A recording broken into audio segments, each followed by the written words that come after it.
Hello everyone, welcome back to our Android development series. आज की इस वीडियो में हम स्पेसर और डिवाइडर कंपोजिबल्स के बारे में बात करने वाले हैं। सबसे पहले शुरुआत करते हैं, what is a spacer. So spacer composable adds a specified amount of space between composable in a layout. हम अपने पिछले लेक्चर्स में काफ़ी सारे कंपोजिबल्स के बारे में बात कर चुके हैं, how a row works, how a column composable works. ये सब भी चीज़ें आपको पहले से मालूम होगी, मगर उसके एलिमेंट्स जो होते हैं, अगर आपने किसी कॉलम के अंदर 2 या 3 एलिमेंट्स रखे हैं तो उसके बीच में स्पेसिंग ऐड करने की ज़रूरत हो सकती है ताकि आपकी यूआई पे एक बेटर लुक प्रोवाइड किया जा सके। तो इसके लिए हम यहाँ पर स्पेसर कंपोजिबल का यूज़ करते हैं, जिसके थ्रू आप एक स्पेसिफाइड विड्थ या फिर एक स्पेसिफाइड हाइट अपने कंपोजिबल्स के बीच में दे सकते हैं। जनरली अगर हमारे एलिमेंट्स रो के फॉर्मेट में अरेंज्ड हैं तो हम उसे एक स्पेस के तौर पर कुछ विड्थ देना चाहेंगे ताकि दोनों में कुछ स्पेसिंग आ सके। उसी तरीके से अगर हमने कॉलम के अंदर 2 टेक्स्ट को प्लेस किया हुआ है तो हम चाहेंगे कि हम उसे एक हाइट के तौर पर एक स्पेस दें ताकि हमारे जो दोनों टेक्स्ट हैं उनके बीच में कोई गैप आ सके। ये हम अपने कोड में कई जगहों पर यूज़ करने वाले हैं।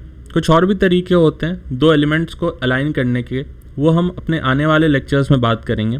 मगर ये स्पेसर टैग जो है ये काफ़ी हेल्पफुल होता है जहाँ भी हमें तुरंत से कुछ एक्स्ट्रा स्पेसिंग ऐड करनी होती है।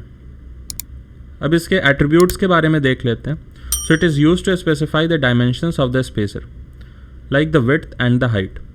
जैसा मैंने अभी बताया कि अगर आपके एलिमेंट्स रो में अरेंज्ड हैं तो आप अपने स्पेसर को विड्थ देंगे, और अगर आपके दोनों एलिमेंट्स कॉलम के अंदर प्लेस्ड हैं तो आप उनके बीच में हाइट एट्रीब्यूट का यूज़ करते हुए स्पेसर कंपोजिबल देने वाले हैं। आइए अब एक कोड से समझ लेते हैं कि स्पेसर को आप विद इन अ रो कैसे लिखेंगे और किस तरीके से आप अपने कोड में इसका यूज़ करने वाले हैं। सबसे पहले हमने यहाँ पे एक रो कंपोजिबल बना लिया।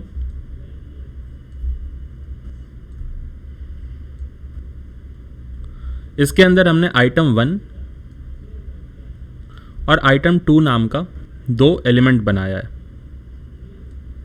बाय डिफ़ॉल्ट इन दोनों के बीच में कोई भी स्पेस नहीं रहेगा, मगर हमने स्पेसर टैग का यूज़ करते हुए इसे एक 48 dp का विड्थ प्रोवाइड किया है, यानी कि हम यहाँ पर इन दोनों के बीच में 48 dp का स्पेस देना चाहते हैं। आइए अब देखते हैं कि स्क्रीन पर ये किस तरीके का दिख रहा होगा। हमारे स्क्रीन पर यहाँ 2 आइटम्स हैं जो अभी हमने डिफ़ाइन किए थे, आइटम 1 एंड आइटम 2, और इनके बीच में यहाँ पे हमने 48 dp का स्पेस दिया है। आइए अब देखते हैं how to use a spacer with column. हमने रो की तरह ही यहाँ पे एक कॉलम कंपोजिबल का यूज़ किया।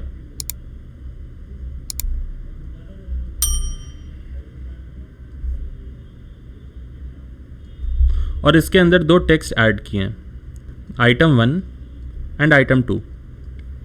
यहाँ भी बाय डिफ़ॉल्ट इनके बीच में कोई भी स्पेसिंग नहीं होगी, मगर क्योंकि हमने एक 16 dp का स्पेसर कंपोजिबल के इस्तेमाल से किया है तो यहाँ पर आप ये उम्मीद कर सकते हैं कि यहाँ पे 16 dp का आपको स्पेस देखने को मिल रहा होगा।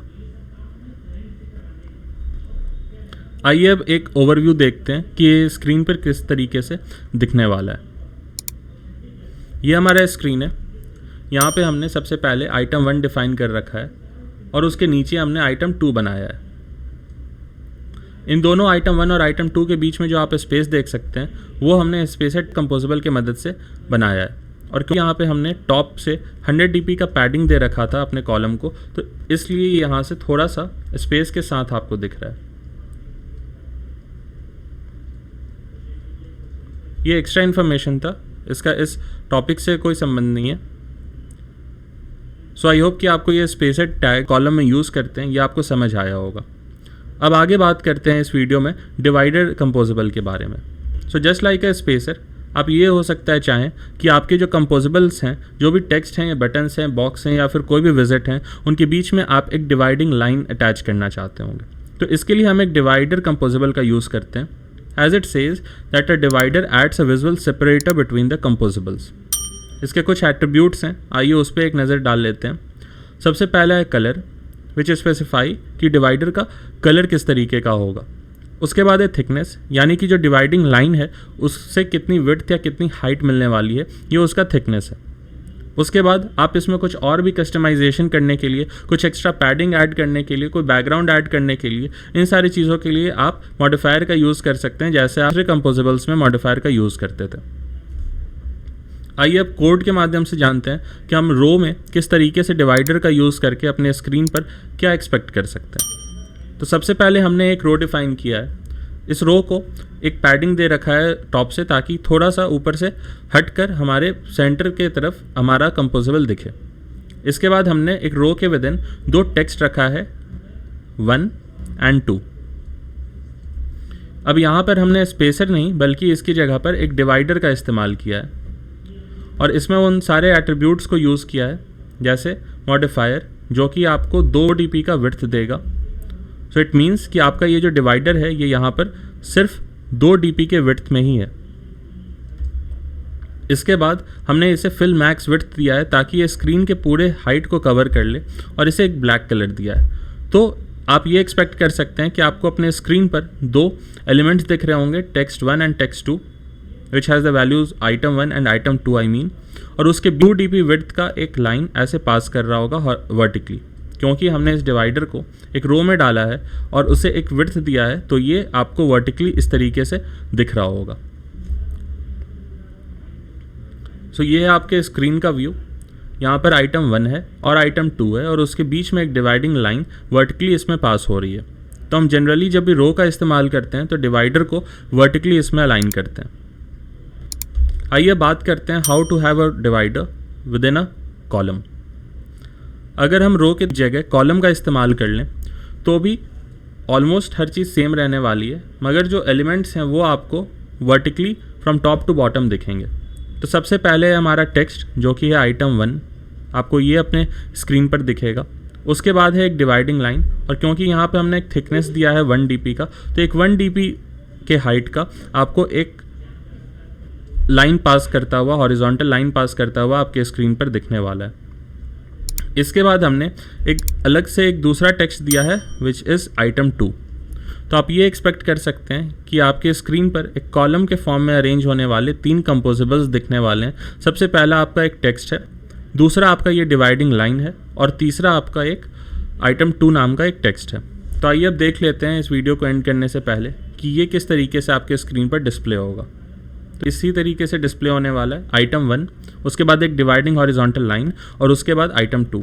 तो जनरली जब भी हम रो कंपोजेबल का यूज़ करते हैं तो उसके साथ ही हम डिवाइडिंग लाइन को वर्टिकल रखते हैं, और जब भी हम एक कॉलम कंपोजेबल का यूज़ करते हैं तो उसके साथ डिवाइडिंग लाइंस को हॉरिजॉन्टली प्लेस करते हैं। So that's all guys. I hope कि आपको ये वीडियो पसंद आया होगा। इस वीडियो को ज़रूर लाइक करें, चैनल को सब्सक्राइब करें, और कमेंट बॉक्स में अपने कमेंट्स, फीडबैक और सारे क्वेरीज़ ज़रूर मेंशन करें। वी विल ट्राई कि हम सारे कमेंट्स को पढ़ें और सारे क्वेरीज़ को सॉल्व कर सकें। So that's all. I hope कि आपका दिन शुभ हो।